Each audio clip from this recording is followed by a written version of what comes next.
Em nome do Pai que me criou, em nome do Filho que me resgatou, em nome do Espírito Santo que me santificou, divina vontade, reina na minha vontade. Ó minha mamãe, eu te amo e tu me amas. Dá-me um gole da vontade divina, minha alma me abençoa, Mãe, para que todas as minhas ações sejam feitas diante de vossos olhos maternais. Suprema Majestade, eu venho em sua divina vontade, em nome de todos, do primeiro ao último homem que existirá na terra, para dar a ti as homenagens que tens direito, as adorações, os louvores, o amor que cada criatura lhe deve, as ações de graças, e fazer todas as reparações por todos e por cada pecado. Venha, Senhor, na tua divina vontade. Dou-te a minha vontade humana, por meio do Imaculado Coração de Maria, que possui todos os dons e os frutos da divina vontade. Dai-me, Senhor, a tua divina vontade. Vem, divina vontade, nesta ação que estou a fazer e em todas as ações que eu farei durante o dia. Vinde, Espírito Santo, vinde por meio da poderosa intercessão do Imaculado Coração de Maria, vossa amadíssima esposa e nossa mãe. Vinde, Espírito Santo, vinde por meio da poderosa intercessão do Imaculado Coração de Maria, vossa amadíssima esposa e nossa mãe. Amém. Eu não sou nada, Deus é tudo. Pai, eu te amo. Então, prosseguindo os estudos, né, da Coroa da Santidade sobre a revelação de Luísa Picarreta, né? 11º dia, o século do orgulho. Antes de passar 2 meses após o início dos anos 20, Luísa não hesitou em afirmar: "Oh, sim, parecia mesmo que este nosso século será conhecido por seu orgulho." Ela disse que Jesus demonstrou claramente que o século que acabara de começar não seria bom. Em várias mensagens durante as 2 primeiras décadas deste século, Jesus deixava claro para Luísa que muitos castigos ocorreriam por algum tempo. Olhando para os 20 séculos, esse parece um diagnóstico óbvio para nós, mas no começo dos anos 1900, estava longe de ser aparente que o século, na sua infância, seria horrível. De fato, o oposto era verdade. Isto parecia que um período de grande prosperidade, paz e progresso estava em movimento e destinado a continuar, pois na virada do século o mundo desfrutou de 85 anos consecutivos de pax britânica, este período de paz entre as guerras, as grandes potências do mundo, onde a influência imperial sem precedentes do Império Britânico deu pelo menos uma estabilidade aparente a grande parte do mundo. O Congresso de Viena ainda estava em vigor e as guerras napoleônicas, que incluíram os últimos grandes conflitos europeus antes da Primeira Guerra Mundial, estavam se tornando uma memória. Sem dúvida, ainda havia conflitos, mas eles empalideceram em comparação ao que já havia dominado. Novas tecnologias surpreendentes, especialmente transporte e comunicação, estava tornando a vida mais fácil do que nunca e abrindo novas oportunidades que nunca foram sonhadas. Parecia que o clima do público nunca fora tão alto. Talvez um especialista verdadeiramente raro em assuntos poderiam ter discernido algo errado. Alguém com habilidade profética limítrofe, mas não alguém como a humilde Luísa. E, no entanto, foi em seus escritos neste contexto social que vemos o seguinte: 23 de fevereiro de 1900, chegou a hora, o fim está se aproximando, mas a hora é incerta. 28 de junho de 1900, minha filha, Quantas máscaras serão desmascaradas nestes tempos de castigo? De fato, estes castigos atuais não passam de predisposições. 3 de julho de 1900. No entanto, minha filha, há castigos que estou enviando ainda, não são nada comparados aos que foram preparados. Dia 14 de junho de 1900. Minha filha, o decreto de castigos é assinado. Não resta nada além de discernir o tempo de execução. 27 de julho de 1900, Luísa falando. Vi o tormento cruel que continua na guerra da China. Igrejas derrubadas, imagens de Nosso Senhor jogadas ao chão. E isso ainda não é nada. O que mais me assustou foi ver que, se agora isto é feito por bárbaros, por pessoas seculares, mais tarde será feito por religiosos falsos que remover suas máscaras e deixar-se conhecer por quem eles são, unindo-se aos inimigos abertos da igreja. Lançará um ataque que parecerá incrível para a mente humana. 25 de julho de 1900, Luísa fala. Esta manhã, meu adorável Jesus veio e me fez ver uma máquina na qual parecia que muitos membros humanos estavam sendo esmagados, bem como algo como 2 sinais de castigos no ar, que eram aterrorizantes. 30 de setembro de 1900, console minha filha, pois está muito aflita por causa dos castigos mais pesados que estou prestes a derramar sobre a terra.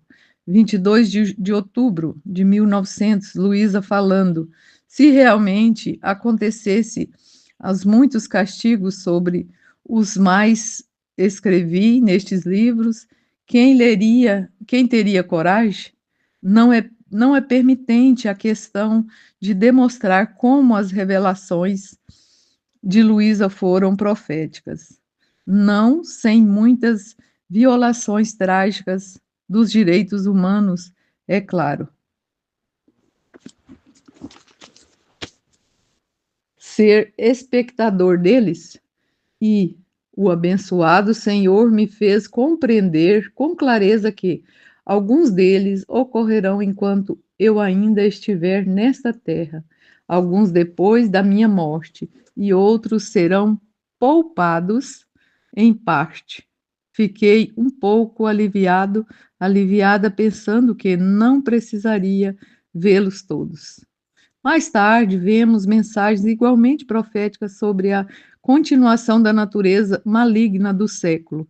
Isso também é digno de nota, porque depois do final da Primeira Guerra Mundial e da formação concomitante da Liga das Nações, uma organização internacional historicamente sem precedentes, estabelecida explicitamente para garantir a paz mundial.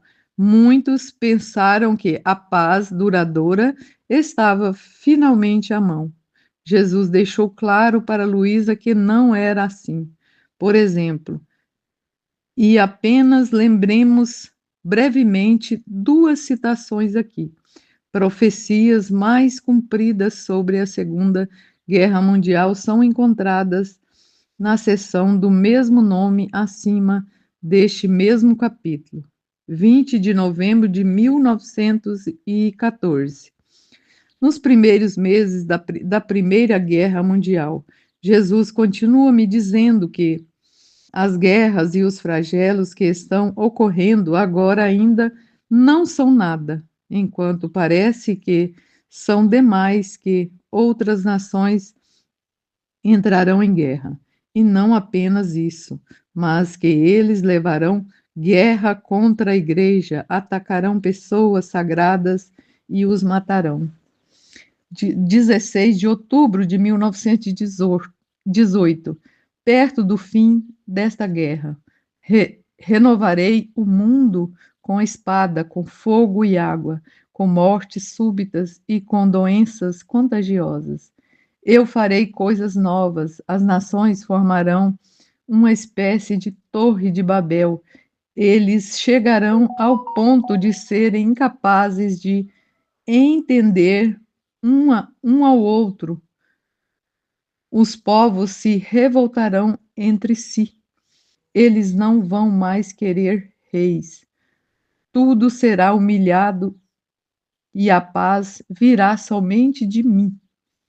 E se você os ouvir dizer paz, isto não será verdade, mas será aparente. Depois de limpar tudo, colocarei meu dedo de uma maneira surpreendente e darei a verdadeira paz. Portanto, ore, e é preciso paciência, porque isto não será tão cedo, mas levará tempo. Os castigos iminentes que aumentariam exponencialmente, além de seu nível relativamente menor na época, era um tema constante nas mensagens de Jesus a Luísa em 1900. Junto com Luísa, repetidamente, implorando a Jesus que a deixasse sofrer em vez de castigar o povo, um pedido de Jesus faria muitas vezes obrigados. E o fato de que eles continuariam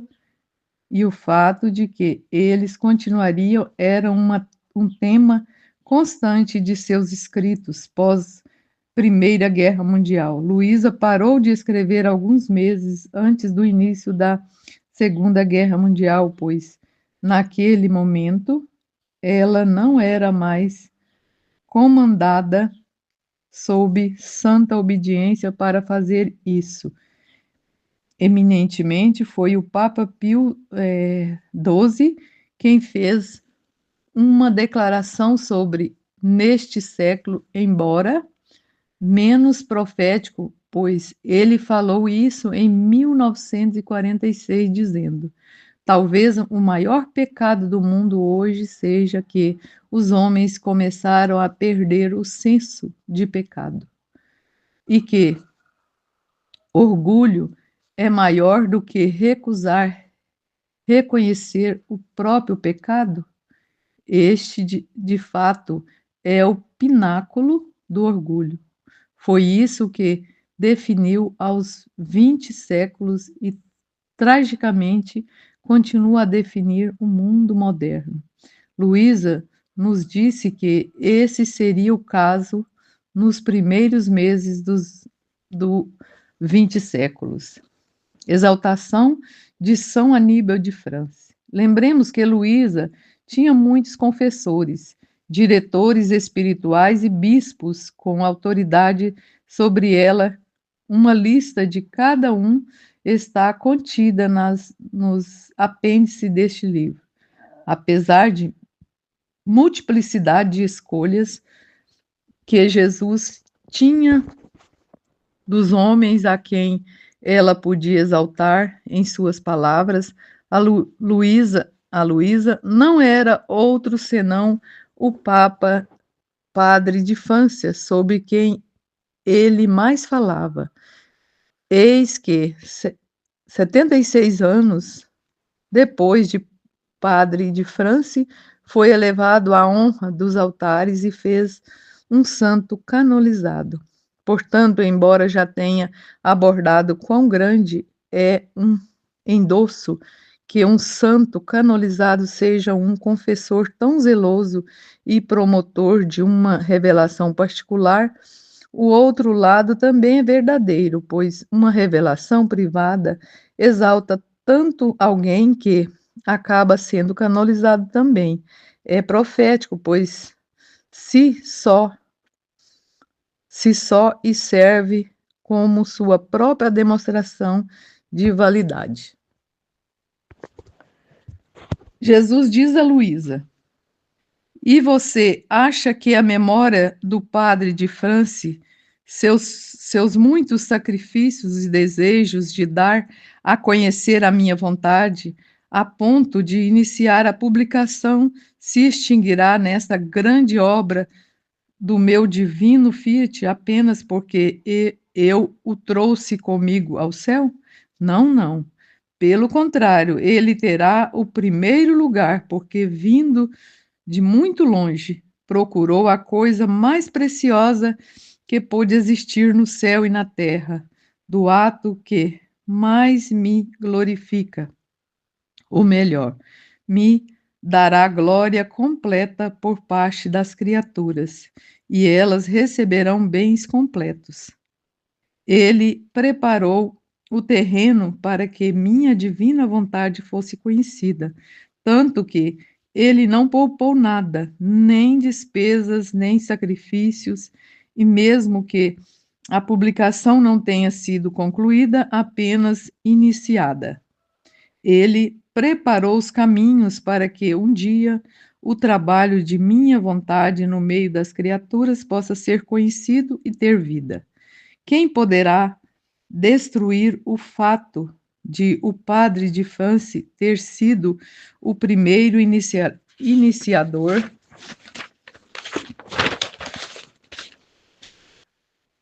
a tornar conhecido o reino da minha vontade, e somente porque sua vida foi extinta, a publicação não teve sua conclusão. Assim, quando essa grande obra se tornar conhecida, seu nome e sua memória ficarão cheios de glória e esplendor, e ele terá seu primeiro ato em uma obra tão grande, tanto no céu quanto na terra.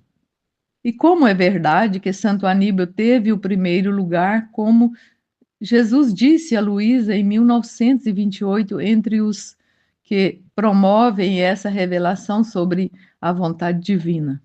Sua causa de canonização começou em 1945 e foi formalizada oficialmente em 1979 com o Papa São Paulo II, São João Paulo II, declarando suas virtudes heróicas em 1989. Conforme prometido por Jesus, Padre Aníbal recebeu o primeiro lugar. Nenhum promotor de Luísa foi honrado tão claramente pela Igreja antes desse ponto. Mas Luísa chega ao ponto de chamar Padre de França um santo. Luísa disse: eu estava me sentindo muito aflita, não apenas por causa das privações do meu doce Jesus, mas também por ter recebido as notícias inesperadas da morte do padre reverendo Padre de France. Ele era o único que me restava, a quem eu podia abrir minha boca, minha pobre alma. Quão bem ele poderia me entender. Era um santo que eu me confiaria, que tinha compreendido muito todo o valor do que Jesus havia me dito sobre a vontade divina. Ele tinha tanto interesse nisso que, com insistência, levou todos os escritos consigo, mesmo para publicá-los. Então pensei, depois que Jesus permitiu que ele levasse os escritos consigo mesmo para o meu grande sacrifício, porque eu não o queria, e apenas porque ele era um santo, eu tive que me render. E agora Jesus o levou ao céu. Luísa escreveu essas palavras no próprio dia de padre, a morte de França, de padre Aníbal de França. Embora em muitos outros pontos, nos volumes de Luísa e especialmente em suas cartas, muitas pessoas sejam mencionadas. Não conheço nenhuma outra pessoa não canonizada que seja mencionada nestes escritos como um santo. E aqui, talvez, a única vez que ela se refere foi, de fato, uma referência a alguém que acabou sendo canonizado 70 anos depois. Na mesma linha, Luísa também teve sua própria visão de santidade de Padre Pio, embora não possamos chegar ao ponto de dizer que isso é profético. É, no entanto, significativo, como foi estabelecido na sessão sobre a vida de Luísa. Sabemos que o próprio, o próprio São Padre Pio falou muito bem dela, mas, mesmo se alguém insistir em duvidar irracionalmente disso, não se pode duvidar que Luísa tenha pensado muito em Padre Pio. Isso fala muito porque ambos viveram durante o mesmo tempo e, diferentemente de nós que lemos o benefício da retrospectiva e da sua canonização, Luísa pode dizer que, si mesmo, que ele era um homem santo, a quem se devia procurar conselhos, embora fosse visto por eles, muitos como controversos e até foram censurados pela Igreja por algum tempo, o que fez muitos questionarem a autenticidade da sua santidade. Em uma carta a uma amiga dela que conhecia o Padre Pio, Luiz escreveu: Querido filho, na volição divina, já que você está perto do Santo Padre Pio, fale com ele sobre nossas coisas, para que ele possa falar sobre elas com o Senhor. E se o Senhor quiser, deixe que ele lhe diga uma coisa. Confie-me suas orações, pois preciso muito delas. Beijos, beije as mãos dele para mim. A Lei do Divórcio, a Convenção de 1902. Uma série de mensagens abordagem a totalidade do ano de 1902, Jesus lamenta repetidamente a Luísa sobre uma lei do divórcio que estava sendo promovida na época. Não conheço outra questão política, cultural específica com a qual Jesus se sentia mais descontente nos escritos de Luísa do que este. E esse grau de foco profético, mesmo que além das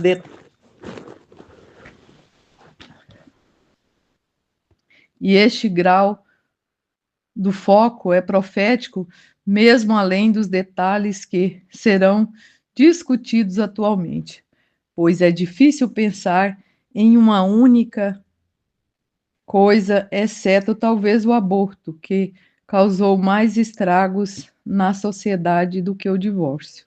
Essa tragédia do divórcio se tornou uma epidemia diabólica que, até o momento em que este artigo foi escrito nos Estados Unidos, um limite horrendo acaba de ser ultrapassado. A maioria das crianças está crescendo hoje sem pai e mãe casados. E agora o divórcio está chegando à igreja com muitos padres, teólogos, bispos e até cardeais defendendo abertamente uma interpretação herética de Amoris Laetitia, que essencialmente permite o divórcio. Em retrospectiva, podemos facilmente ver a sabedoria divina em Jesus, direcionando tanto foco para esse assunto em 1902, mas naquela época não teria dúvida. Ordenou e ela não queria fama ou reconhecimento. Observe, no entanto, que eu certamente poderia estar esquecendo exemplos disso. Parecia estranho, pois o divórcio era extremamente raro e falado ou defendido como igualmente raramente. Vamos agora olhar para alguns trechos de algumas mensagens em que Jesus fala com Luísa sobre o assunto. 11 de janeiro de 1902. Ele me transportou para fora de mim mesmo e eu me encontrei no meio de muitas pessoas que estavam dizendo: se esta lei for confirmada, pobre mulher, tudo ficará ruim para ela. Todos estavam esperando ansiosamente para ouvir os pós e os contras, e em outro lugar separado, muitas pessoas podiam ser vistas discutindo entre si. Um deles tomou a palavra e reduziu todo mundo ao silêncio. Depois de muita luta, ele saiu pela porta e disse: sim, de fato, a favor da mulher. Ao ouvir isso, todos os que estavam ao lado de fora fizeram um banquete, e os que estavam ao lado de dentro ficaram todos confusos, tantos que não tiveram coragem de sair. Eu acredito que é sobre a lei do divórcio que eles estavam falando, e eu entendi que eles não confirmaram.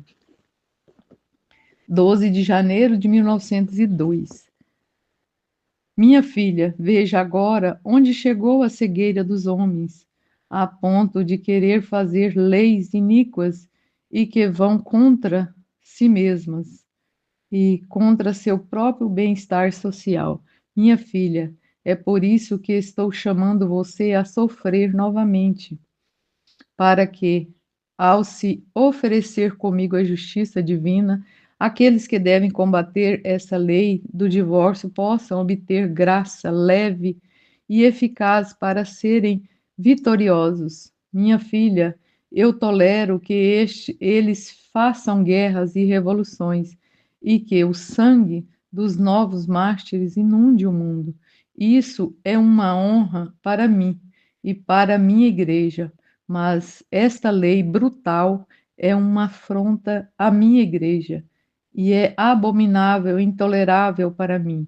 Agora, enquanto ele estava dizendo isso, vi um homem que estava lutando contra essa lei, cansado e exausto em suas forças, no ato de querer se retirar da empresa.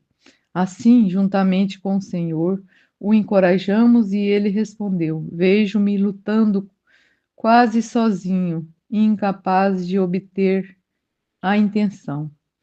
E eu disse-lhe: coragem, pois as contradições são tantas pérolas que o Senhor usará para adorná-lo no céu. E ele se animou e continuou a empresa. Depois disso, vi outra pessoa toda cansada e preocupada, sem saber o que decidir, e alguém lhe dizendo: você sabe o que deve fazer? Desista, saia de Roma. E ele: não, não posso. Esta é a palavra dada a meu pai. Vou dar minha vida, quando, mas quanto a desistir, nunca. 3 de fevereiro de 1902. Eu vendo os males da sociedade mais furiosas, disse-lhe: meu doce Jesus, bem diga-me o que acontecerá com esse divórcio sobre o qual eles falam. Eles virão para fazer esta lei do mal ou não? Ofereço-lhe minha vida para sofrer qualquer dor, a fim de conseguir que eles não cheguem a isso, e para que minha oferta não seja rejeitada de qualquer forma. Eu a uno ao seu sacrifício, a fim de obter a ação da graça com certeza. Enquanto eu dizia isso, parecia que o Senhor estava usando minha oferta para apresentá-la à justiça divina. Parece que, a qualquer custo, os homens desejam confirmar pelo menos alguns artigos dessa lei, uma vez que são incapazes de fazê-lo. Confirme-o completamente como quiserem e, por favor. 9 de fevereiro de 1902, Luísa fala: quero que você opere um prodígio com sua onipotência, que a vontade das criaturas seja acorrentada para que elas não possam confirmar essa lei do divórcio. O Senhor pareceu aceitar minha proposta, dizendo-me: você quer que eu opere um prodígio para que esse divórcio não seja confirmado? Caso contrário, isso pode não acontecer. Bem, então, por amor a você, farei esse prodígio, e esta será a estrela mais refulgente que brilhará em sua coroa, isto é, tendo impedido uma justiça através de seus sofrimentos após as tantas ações perversas que cometeram de permitir também este mal nestes tempos tristes que eles mesmos desejam. 24 de fevereiro de 1902. Minha filha, existem certas ofensas que superam de longe as mesmas ofensas que sofri na minha paixão. Senhor, que tal é essa lei do divórcio sobre a qual eles falam? É certo que eles não a confirmarão? E ele: por enquanto é certo, daqui a 5, 10 ou 20 anos, se eu suspender o seu estado de vítima ou ligar para o céu, eles poderão fazê-lo, mas o prodígio de encadear a vontade deles e de confundi-los, eu fiz por agora. Se você conhecesse a raiva dos demônios e daqueles que queriam essa lei, que certamente o obteriam, é, é tão grande que, se pudesse, destruiriam qualquer autoridade e massacrariam por toda parte. Então, para mitigar essa raiva e impedir estes abates em parte, você quer se expor um pouco à fúria deles? E eu, sim, desde que você venha comigo. E então fomos a um lugar onde havia demônios e pessoas que pareciam estar furiosas, enfurecidas, loucas. Assim que me viram, atropelaram-me como muitos lobos, e alguns me venceram, outros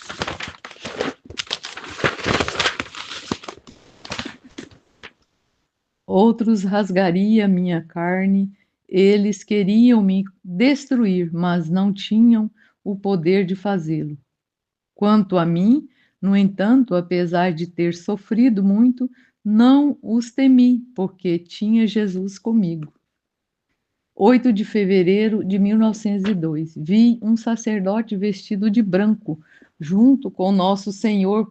Pareceu-me que ele era o Papa e o confessor estava com ele. Eles estavam orando a ele para me fazer sofrer, a fim de impedir a formação dessa lei do divórcio, mas Jesus não prestaria atenção a eles. Assim, o confessor, indiferente ao fato de não receber audiência com um ímpeto extraordinário, de tal forma que parecia que não era ele, pegou Jesus Cristo em seus braços e, à força, o lançou dentro de mim, dizendo: você permanecerá crucificado dentro dela, crucificando-a.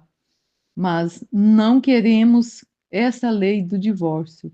Jesus permaneceu como se estivesse preso dentro de mim, crucificado por tal ordem, e eu senti amargamente as dores da cruz. Então Jesus disse: filha, é a igreja que quer, e sua autoridade unida ao poder da oração me liga. A partir de 18 de dezembro de 1912, Minha filha, volte a sofrer comigo para vencer a obstinação daqueles que querem o divórcio. Vamos tentar mais uma vez. Você sempre estará pronto para sofrer o que eu quero, não é? Você me dá seu consentimento e eu, sim, senhor, faça o que quiser. Assim que eu disse que sim, o abençoado Jesus se colocou dentro de mim como crucificado e, como minha natureza era menor que a dele, ele me esticou tanto que me fez alcançar sua própria pessoa. Então ele derramou muito pouco, sim, mas tão amargo e cheio de sofrimentos que não apenas senti as unhas nos locais da crucificação, mas senti todo o meu corpo transfixado por muitas unhas, de tal maneira que eu me senti sendo esmagada. Ele me deixou nessa posição por um tempo e eu me vi no meio de demônios que, ao me ver sofrer, assim disseram: no final, esse maldito vai ganhar novamente para que não façamos a lei do divórcio. Amaldiçoe sua existência. Você tenta nos prejudicar e dispersar nossos negócios, arruinando nossos muitos labores, tomando-os em vão, tornando-os vãos. Mas faremos com que você pague por isso. Moveremos bispos, sacerdotes e pessoas contra você, para que da próxima vez façamos com que você abandone este capricho de aceitar sofrimentos. Nesta profunda série de mensagem surgem alguns pontos-chave. Primeiro, que havia um grupo de pessoas tentando aprovar uma lei que permitiu o divórcio. Segundo, que Luísa intercedeu com Jesus, aceitando tremendos sofrimentos e impediu seu sucesso. Terceiro, que este sucesso, ou como Luísa foi dito, então poderia ser apenas temporário, ou seja, não estará mais em vigor depois que Jesus suspendeu o estado de vítima de Luísa ou a chamou para o céu. Agora, isso é exatamente o que aconteceu. No ano de 1912 foi realizada a Convenção do Divórcio em Haia. Oficialmente foi a Convenção sobre o Reconhecimento de Divórcios e Separações Legais. Observe que Haia é a sede do governo da Holanda e há muito tempo é reconhecida como local de fato das liberações internacionais. As convenções direito internacional começaram lá em 1993 e desde então muitas outras foram realizadas. Se essa convenção tivesse êxito em sua intenção original de legalizar o divórcio, teria provado sua imensa importância histórica. Graças à intervenção de Luísa, porém agora não passa de uma pequena nota de rodapé nos livros de história. Embora a natureza profética das palavras de Jesus para Luísa aqui sejam bastante clara, de uma visão ampla da história. A presciência se torna especialmente óbvia ao examinar a mensagem de 24 de fevereiro de 1902, em que Jesus assegurou a Luísa que era certo que, por enquanto, a lei do divórcio seria não passar, mas os artigos acordados da convenção, nos quais ficou claro que realmente o divórcio não estava sendo legalizado, não foram assinados até 12 de junho de 1902, quase 4 meses depois, e não havia como alguém saber antes desse ponto qual seria o resultado. Mas os demônios cumpriram seu discurso de blasfêmia em itálico, na última citação acima, a plena legalização do divórcio e sua entrada concomitante no mainstream, apesar de adiada por décadas, já se concretizaram. É importante que uma guerra nuclear tenha causado estragos na sociedade que o divórcio conseguiu causar. Particularmente digna de nota é a insistência de Jesus em Luísa de que essa é uma afronta diabólica à sua igreja, a Igreja Católica, que desde o início da Reforma Protestante sempre se destacou como baluarte contra o divórcio. E a Western Society seguiu em grande parte o processo, tornando-o extremamente difícil, se não completamente proibindo-o. A revista Smithsonian fornece algumas ideias valiosas sobre evolução do divórcio. Vários estudos mostram que as mulheres suportam o peso dos encargos sociais e econômicos decorrentes do divórcio. O caminho mais rápido para a pobreza é se tornar mãe solteira. E isto é horrível. Suficiente, mas o que considero tão irritante é que o direito ao divórcio era para ser uma pedra angular da liberdade para as mulheres. O caso de divórcio mais célebre da história continua sendo o de Henrique VIII contra o Papa Clemente VII. A batalha começou em 1527, quando Henrique tentou forçar o Papa a anular seu casamento com Catarina de Aragão, que falhou em fornecer a ele um herdeiro masculino, determinando a tomar a mais jovem e mais bonita Anne Belena, sua esposa. Henrique finalmente rompeu com Roma em 1533 e declarou-se chefe de uma nova igreja, a Igreja da Inglaterra.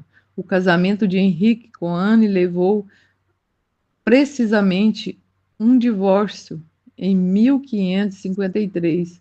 O termo não foi usado novamente até 1670, quando uma lei de divórcio foi finalmente promulgada em 1857, as comportas foram abertas.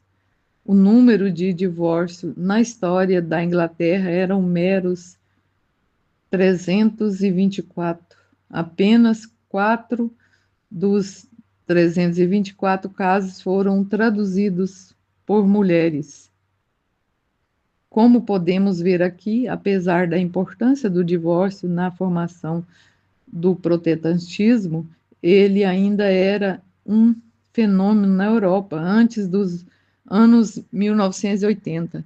Legalizá-lo e promulgá-lo estavam entre as principais prioridades do diabo, e essa recém-formada Conferência de Haia sobre Direito Internacional foi sua oportunidade perfeita.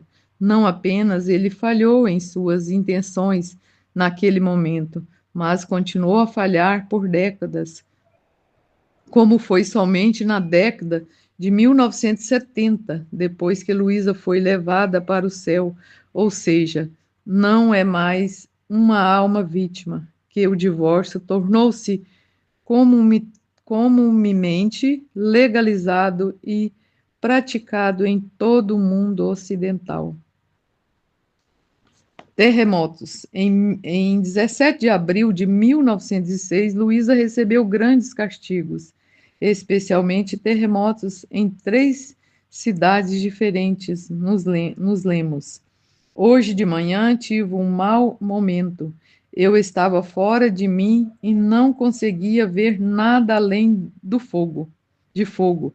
Parecia que a terra se abriria e ameaçaria engolir cidades, montanhas e homens. Parecia que o Senhor desejaria destruir a terra, mas de uma maneira especial, 3 lugares diferentes, distantes um do outro, e alguns deles também na Itália. Pareciam ser 3 bocas de vulcões. Alguns estavam enviando fogo que inundava as cidades, e em alguns lugares a terra estava se abrindo e terremotos horríveis ocorriam. Eu não conseguia entender muito bem se essas coisas estavam acontecendo ou terão que acontecer. Quantas ruínas, no entanto, a causa disso é apenas pecado, e o homem não quer se render. Parece que o homem se acabou contra Deus e Deus armará os elementos contra o homem: água, fogo, vento e muitas outras coisas, o que fará com que muitos e muitos morram. O dia seguinte, quando o terremoto de São Francisco ocorreu, de acordo com o USGS, isto é considerado um dos terremotos mais significativos de todos os tempos e continua sendo o terremoto mais mortal da história americana. 30.000 pessoas foram mortas e 80% da cidade de São Francisco foi destruída. 4 meses depois, o terremoto de Valparaíso, em 1906, ocorreu no Chile, matando ainda mais pessoas que o terremoto de São Francisco. 2 anos depois, o grande terremoto, em 1908, em Messiana, causou estragos da Cilícia, Itália. Continua sendo o pior e mais mortal terremoto da história da Europa. Pelo menos 80.000 pessoas foram mortas e talvez até 200.000, e a cidade de Messiana, assim como Reggio Calabria, foi destruída. Luísa também recebeu este terremoto na manhã anterior. Abaixo, esta a tonalidade da entrada da manhã do terremoto. Observe que Corato fica a cerca de 320 quilômetros de Messiana, e os relatórios indicam que os tremores foram sentidos a 30 quilômetros de distância.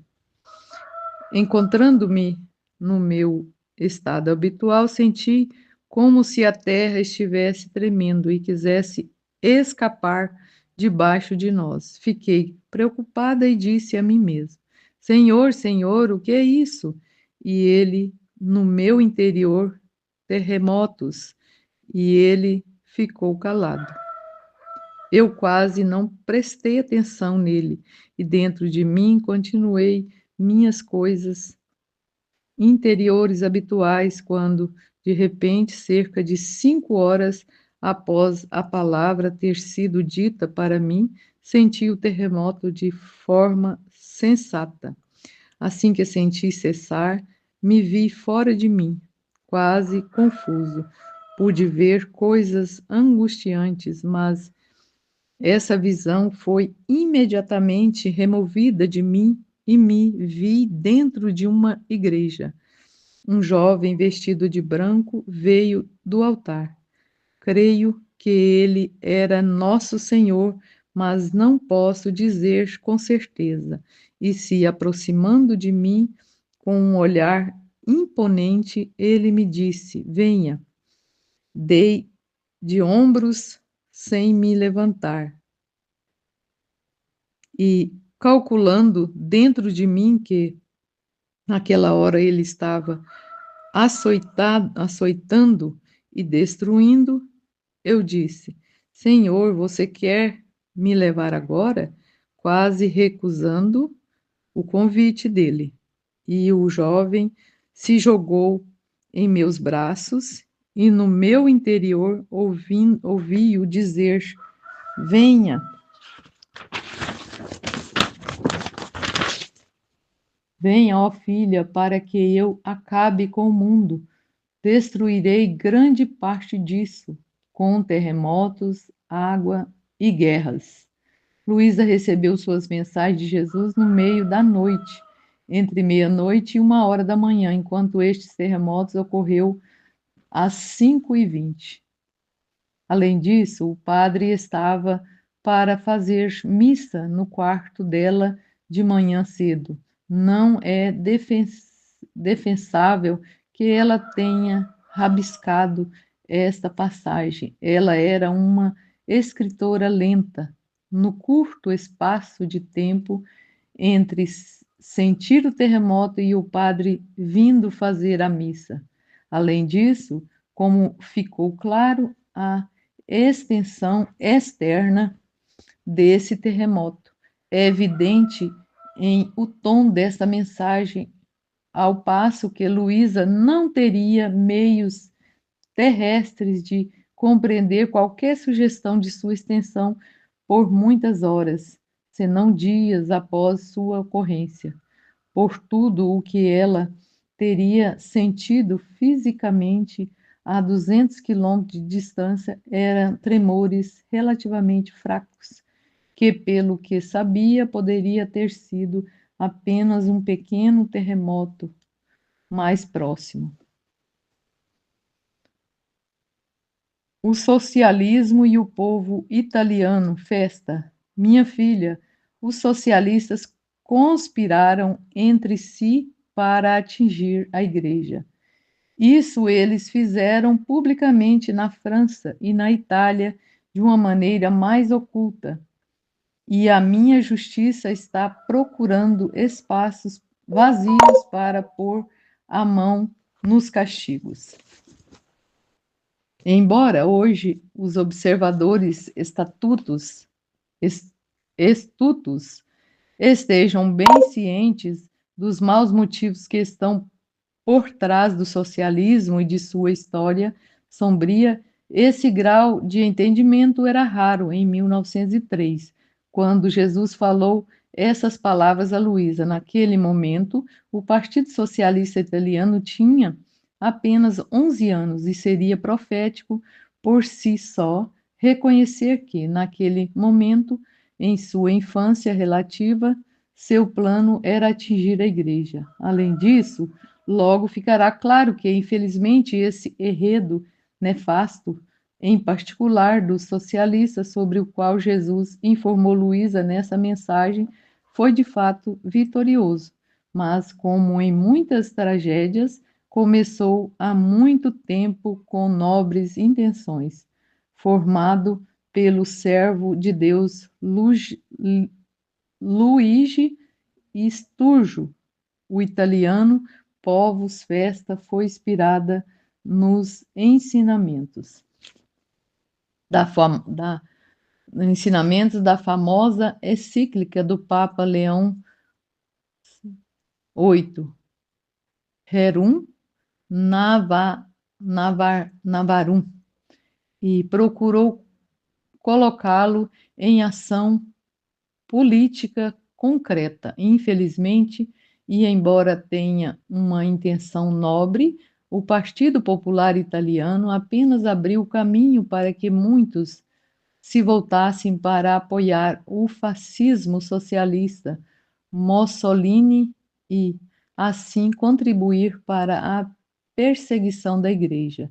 De fato, se o partido não existisse, o elemento contra o qual alguém iria querer lutar estaria faltando. Mas quantas dessa festa, que aparentemente é católica, são verdadeiras lobos cobertos com o manto de cordeiro e darão muitas dores à minha igreja.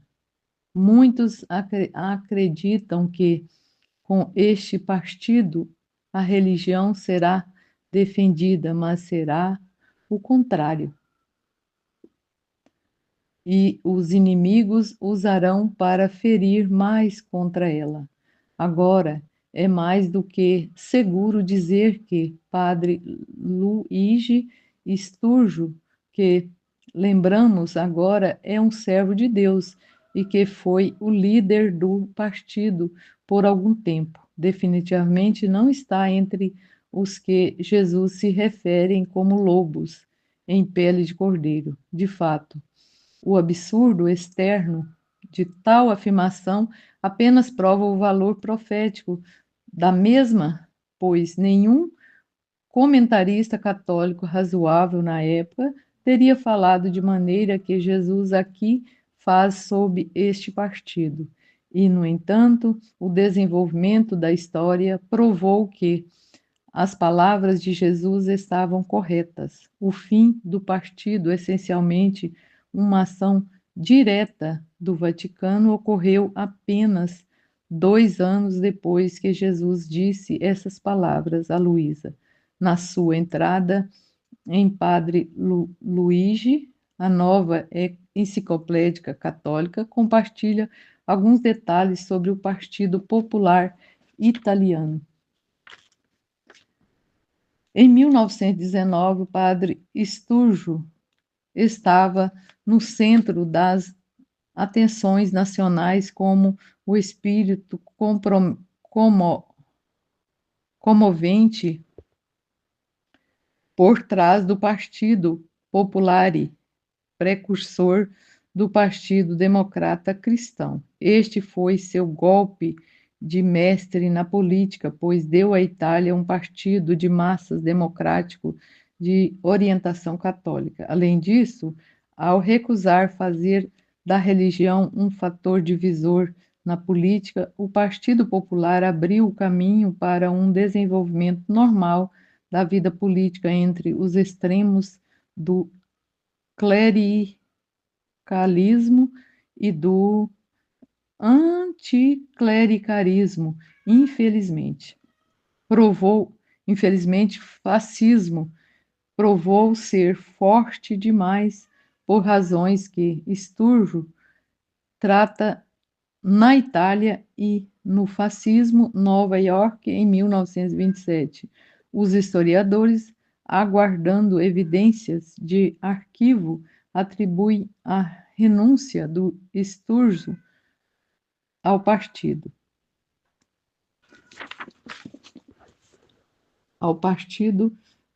Liderança em 1923, a pressão do Vaticano. Em 1926, quando o partido foi dissolvido por decreto real, Sturzo vivia no exílio há 2 anos. Seu prodigioso esforço para libertar forças democráticas entre os católicos da Itália parecia ter dado em nada, mas ele havia preparado as bases para o eventual triunfo de democracia cristã. Também, 2 anos depois, em uma passagem de conteúdos semelhantes no diário de Luísa Lemos. Esta manhã, meu sempre Jesus adorável transportou-me para fora de mim mesmo, para um lugar em que se podia ver bandeiras sendo agitadas e desfiles em que todas as classes de pessoas estavam participando, incluindo padres. E Jesus, como se ofendido por tudo isso, quis agarrar as criaturas em sua mão para esmagá-los.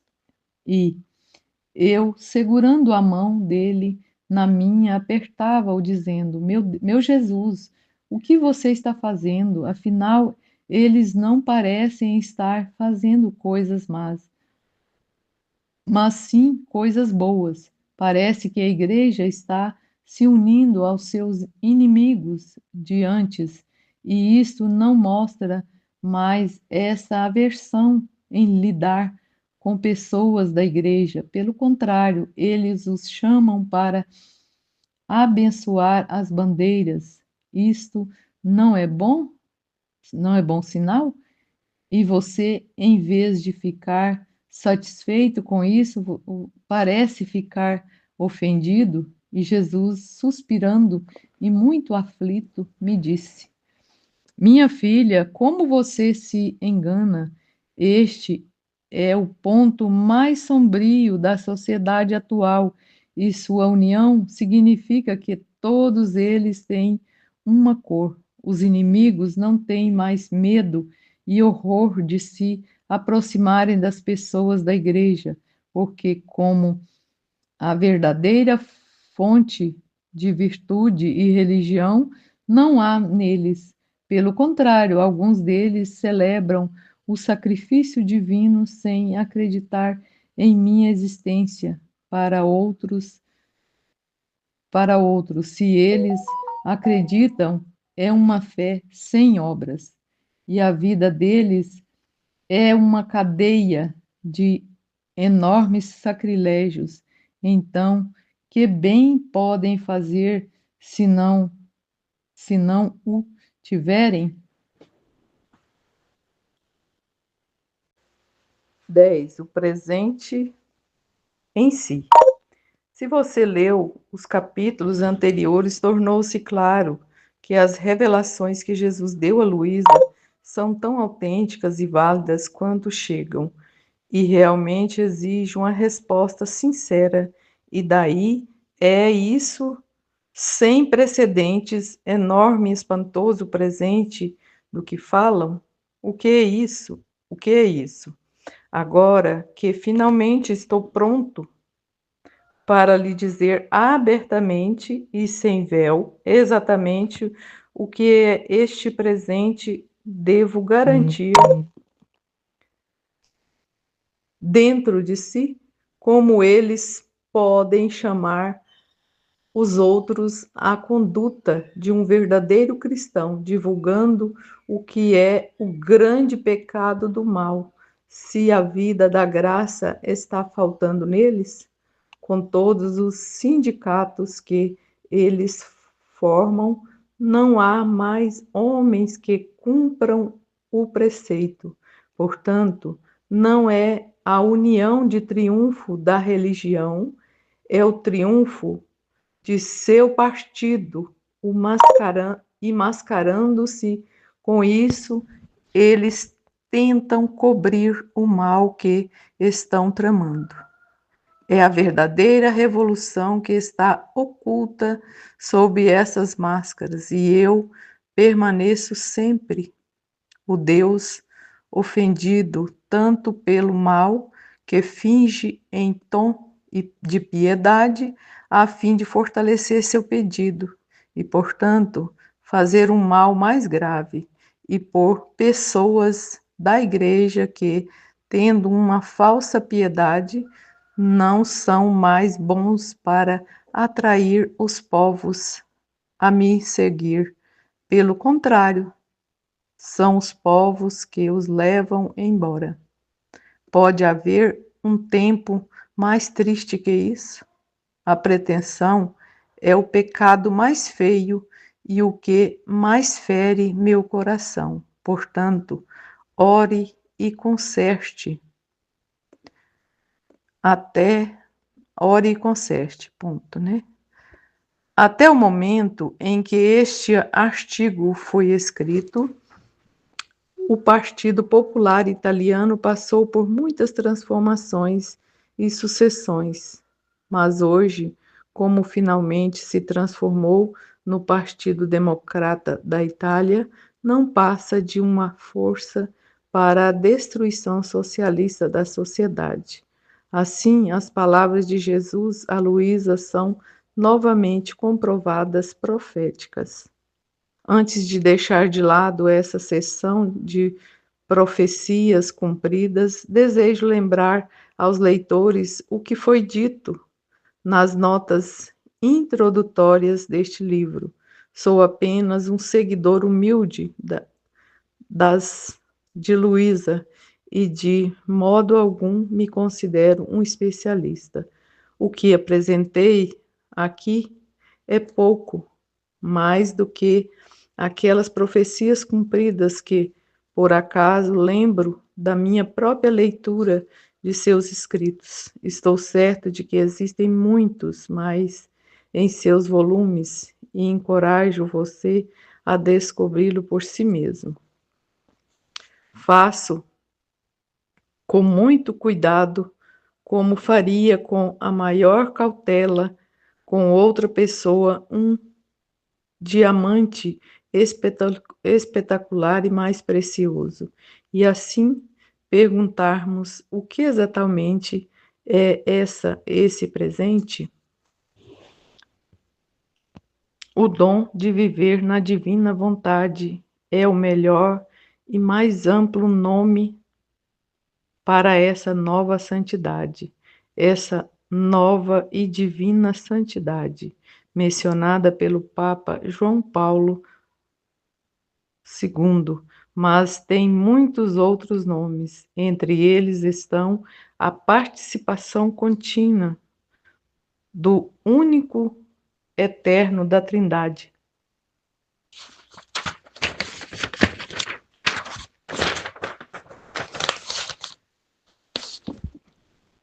Operação acheio, atualização dos poderes da alma, a participação no movimento principal de Deus, o modo divino e eterno de santidade, a maior santidade e a vida real de Jesus na alma.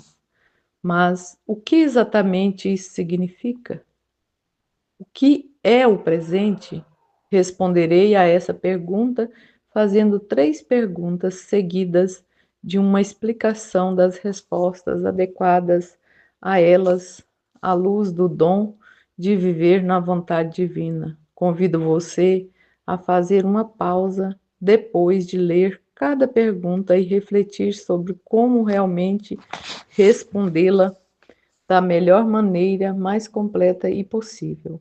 Primeiro, quais 4 humanos são diferentes de todos os outros? Não quero dizer apenas por questão de grau. Por exemplo, quem é mais mencionado nas Escrituras, ou quem foi o médico mais sábio, ou o maior pai, ou o mais nobre patriarca. O que quero dizer é que 4 pessoas estavam tão radicalmente acima de todas as outras que é impossível compará-las a qualquer outra pessoa, assim como é impossível comparar um grão de areia a uma montanha. Só existe uma maneira de responder a essa pergunta: Adão, Eva, Jesus e Maria. São estes 4 e somente esses 4 que foram criados na perfeição, com o pecado não desempenhando nenhum papel neles. Suas vidas eram produtos de vontade divina, pois a luz do dia é um produto do sol. Não havia o menor impedimento entre a vontade de Deus e seu ser, e, portanto, seus atos que procederam do ser.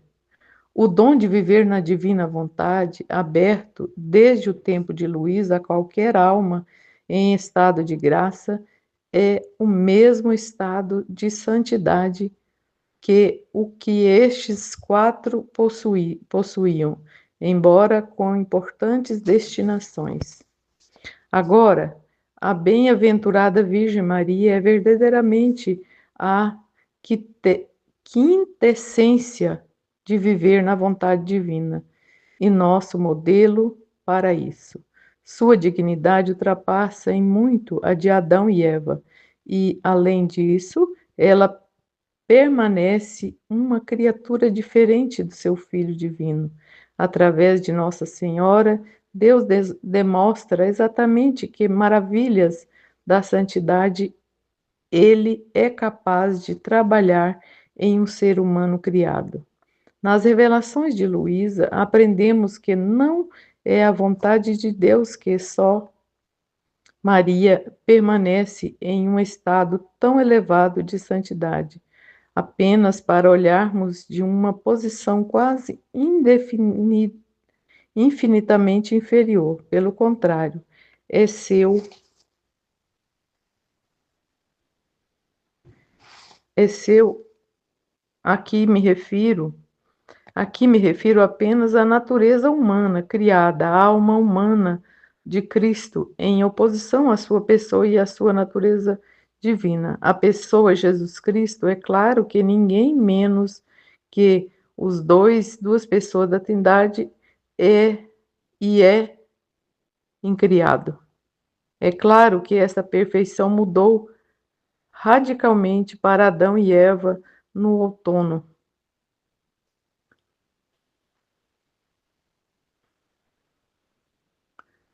Será que nós também subimos ao nível dela para que isso possa ser dito de nós, como há muito se diz para ela que um de nossos atos pode dar a Deus mais glória e superar no mérito todos os atos de todos os outros santos juntos? É importante notar que nenhuma criatura pode chegar perto de Maria no amor e no sacrifício. Nem qualquer outra criatura pode receber os privilégios segulares que Deus lhe concedeu, privilégios que a elevam a uma altura de glória verdadeiramente inacessível, especialmente o privilégio de ser a rainha soberana de toda a criação e, acima de tudo, a mãe de Deus. Por toda a eternidade, esses atributos serão dela, e dela somente, e todas as criaturas, sem exceção, se curvarão diante dela. No entanto, através do dom de viver na vontade divina, essa nossa santidade se torna como ela própria e glorifica a Deus de maneira semelhante. É por isso que Jesus está nos convidando nas revelações de Luísa, não que nos tornemos iguais a Nossa Senhora, ou que a superemos de alguma forma, porque blasfêmia será mesmo pensar nisso. Segundo, o, o segundo, o segundo, segundo é porque tem o primeiro, né? Quatro, é, os quatro humanos, né? São diferentes de todos os outros, né? Primeiro ele citou Maria, né? Segundo, qual foi a melhor coisa que já aconteceu?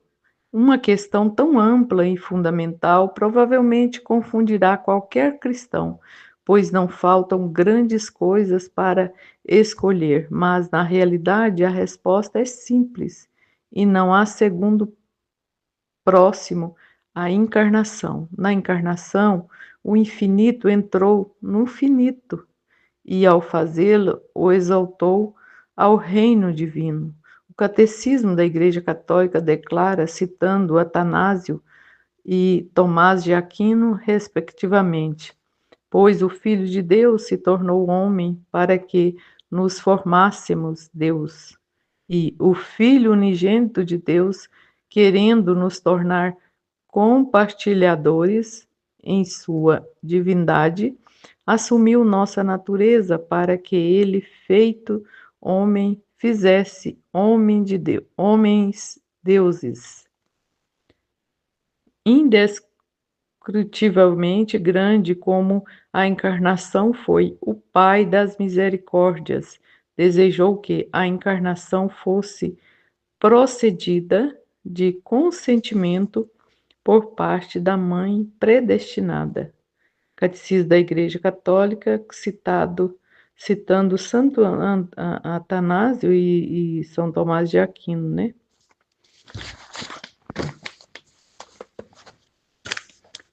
Ao pronunciar seu decreto na Anunciação e dar o seu consentimento à encarnação, Maria já estava colaborando com todo o trabalho que seu filho deveria realizar. Quão simples estes ensinamentos claros do Catecismo da Igreja Católica definem a Escritura e a base para a compreensão do Fiat de Maria, em vista do dom de viver na vontade divina. E o entendimento é este: Deus não quer que apenas um Fiat na história seja tão grande e tão agradável para ele. Ao contrário, ele deseja que todos os atos de suas criaturas sejam reflexos daquele Fiat perfeito e quintessencial da sua amada serva, de modo que, como o Fiat dela procedeu à própria encarnação para que nossos Fiats possam, por assim dizer, causar tantas encarnações quanto atos que empreendemos. Se atos virtuosos comuns acumulam tesouros de mansões e montanhas no céu, então estes atos na vontade divina acumulam tesouros de cidades e continentes. Mas isso não basta. Agora que Deus desejou conceder esse presente a quem desejasse, também nos chama a refazer espiritualmente todos os atos da criação, passado, presente e futuro, na vontade divina, ser como deveriam ter sido se a queda nunca tivesse acontecido, e como ele mesmo fez ao longo de sua vida terrena. Para o que quer que ele faça, como cabeça, devemos seguir como seu corpo. Jesus diz a Luísa: não há nada, nenhum amor, grandeza ou poder que possa se comparar à minha concepção. A imensidão da minha vontade envolvendo todas as almas do passado, presente e futuro, concebidas as vidas de todas as almas, e conforme minha vida se desenvolveu, todas as vidas se desenvolveram dentro de mim. A questão não é fingir que podemos mudar o passado.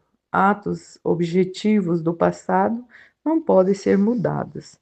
Para o que aconteceu tornar-se aquilo que não aconteceu é simplesmente uma contradição como um triângulo de 4 lados.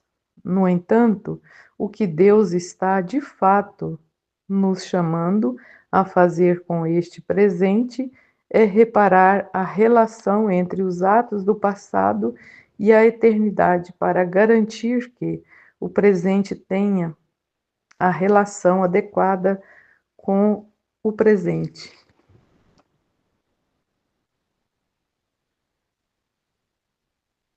Eternidade e preparar o futuro para ter uma relação adequada com a eternidade, levando-o misticamente a nós mesmos. Fazemos isso com a intenção com a qual realizamos todos os atos comuns que formam nossos dias. Dessa maneira, viver na divina vontade pode ser visto como a plena realização do pequeno caminho de Santa Teresa de Lisieux.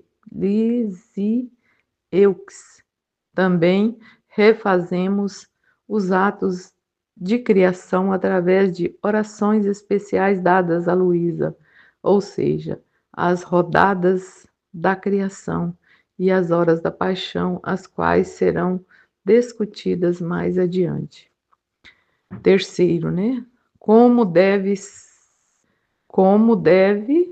seja feita a tua vontade na terra como no céu, se é para ser cumprido no total, pois o próprio Jesus fez esta oração e é impossível que a súplica do Filho de Deus não seja concedida. Infelizmente, muitos assumem esta terceira petição feita por nosso Senhor na oração que nos ensinou e que recitamos na parte mais sagrada de toda a missa, apenas descreve um ideal ao qual a história humana deve almejar em vez de oferecer um pedido que possa realmente ser respondidas.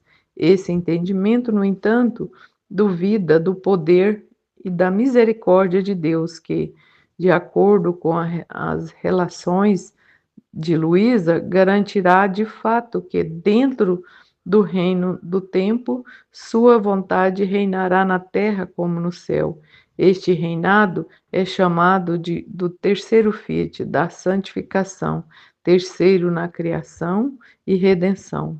Não é uma reformulação sutil de uma heresia milenar ou joachimista modificada, que supõe uma nova revelação pública vindoura, ou um falecimento da era da Igreja, ou mesmo um reinado literal do Jesus Cristo físico na Terra, antes de sua vinda final.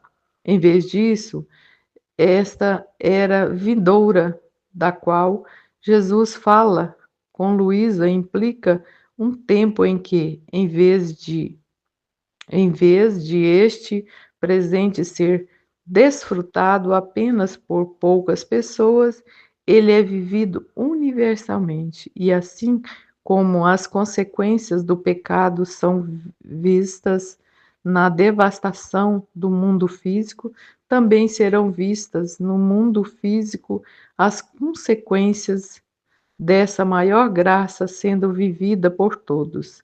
Este reino da vontade divina na terra é o melhor e mais completa compreensão do que também é referido em outras revelações místicas, como o triunfo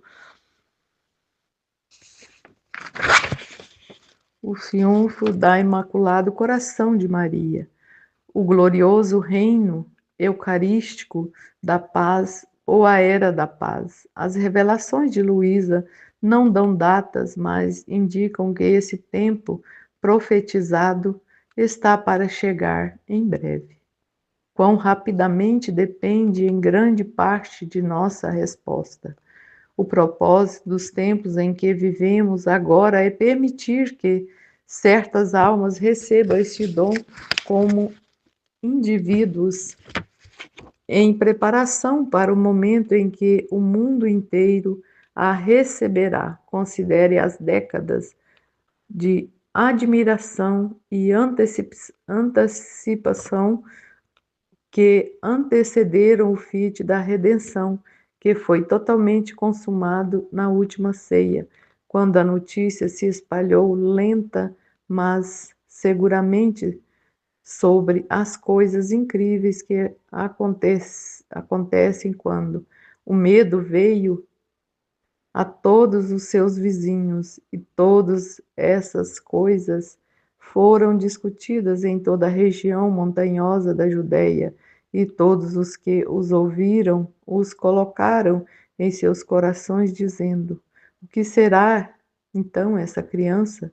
Pois a mão do Senhor estava com ela. Quando Simeão e Ana profetizaram no tempo, quando Herodes sabia que o Salvador estava sobre nós e insistiu um massacre em sua tentativa demoníaca e vã de subverger a vontade de Deus, não é isso que está acontecendo hoje com o aborto? E quando, sem precedentes, há uma sabedoria insondável brotou da boca de um menino de 12 anos no templo, e todos ficaram maravilhados. Esses dias são análogos aos tempos atuais. O cumprimento total dessa terceira petição do Pai Nosso consiste nisso, vivendo a própria vida dos bem-aventurados no céu, no que diz respeito à santidade, mantendo ao mesmo tempo aquilo que é intrínseco à vida na terra, a ausência da visão beatífica a presença contínua do véu, a capacidade de sofrer, a necessidade das virtudes sobrenaturais, da fé e da esperança, etc. Jesus diz a Luísa: minha filha, o primeiro Fiat foi pronunciado na criação, sem a intervenção de uma criatura humana. O segundo Fiat foi pronunciado na redenção. Agora, para o cumprimento de ambos, quero pronunciar o terceiro Fiat. Esse terceiro Fiat trará a conclusão, a glória e a honra do Fiat da criação e será a confirmação e desenvolvimento de todos os frutos do Fiat da redenção. Estes três Fiat serão a obscuridade da Santíssima Trindade do homem na terra, e eu vou obter o meu Fiat Voluntas Tua na terra como no céu. Estes três fiéis serão inseparáveis, cada um constituindo a vida do outro. Dr. Thomas Petrisco detalha isso dizendo: desde a ascensão de Jesus, o corpo místico de Cristo orou pela vinda do reino do Pai, na terra como no céu. No entanto, ao longo dos séculos, parte do significado dessa petição divina, a primeira pessoa da Santíssima Trindade, se tornou um pouco removida. Os teólogos contemporâneos observam que os cristãos dizem as palavras do Pai Nosso sem nunca contemplar o que estão pedindo.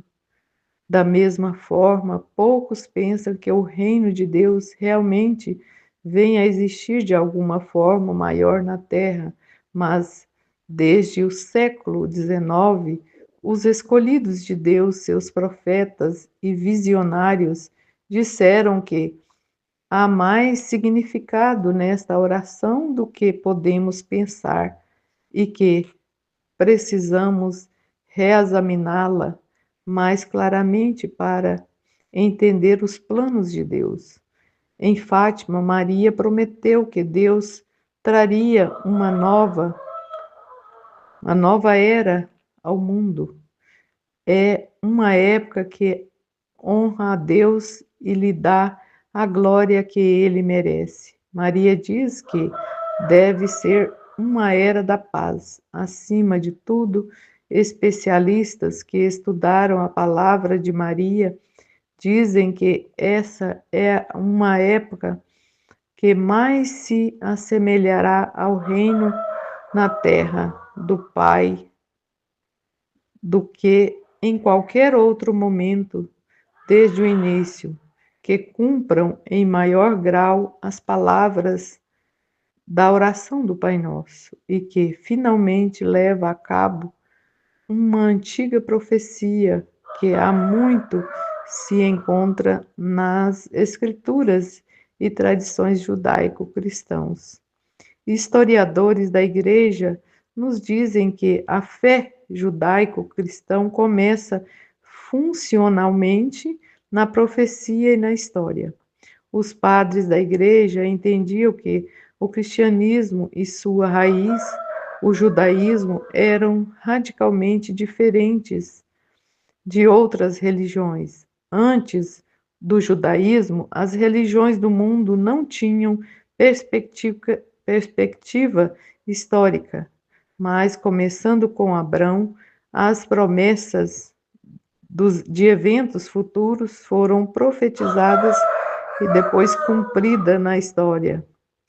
Desde a concepção de Sarai até a vinda de Moisés, o libertador, Deus compartilhou sua presciência do futuro com seus escolhidos. Pessoas, e depois provou que suas palavras eram verdadeiras através do desenrolar dos eventos. Com a vinda do Messias profetizado, a continuação da religião baseava na esperança encontrada na profecia cumprida e vista novamente é vista novamente e se torna o fundamento da maior religião do mundo. O cristianismo, como o judaísmo, assumiu a forma de uma religião histórica, pois um evento profetizado após o outro era cumprido.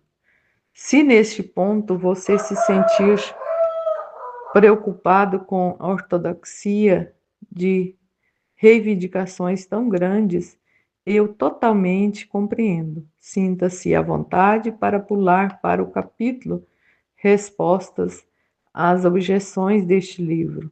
Por enquanto, basta dizer que essas afirmações sobre a vontade divina podem de fato ser encontradas em outros lugares com uma boa espiritualidade católica ortodoxa e para o próximo capítulo voltaremos nossa atenção para examinar essas outras fontes e considerar onde mais está falando de maneira semelhante. Ao fazer isso, poderemos ver claramente que a escolha de Jesus para revelar este presente a Luísa não foi uma proclamação repentina de uma mensagem em um ambiente despreparado, como um garoto tolo que propõe uma garota que ele acabou de conhecer, mas sim algo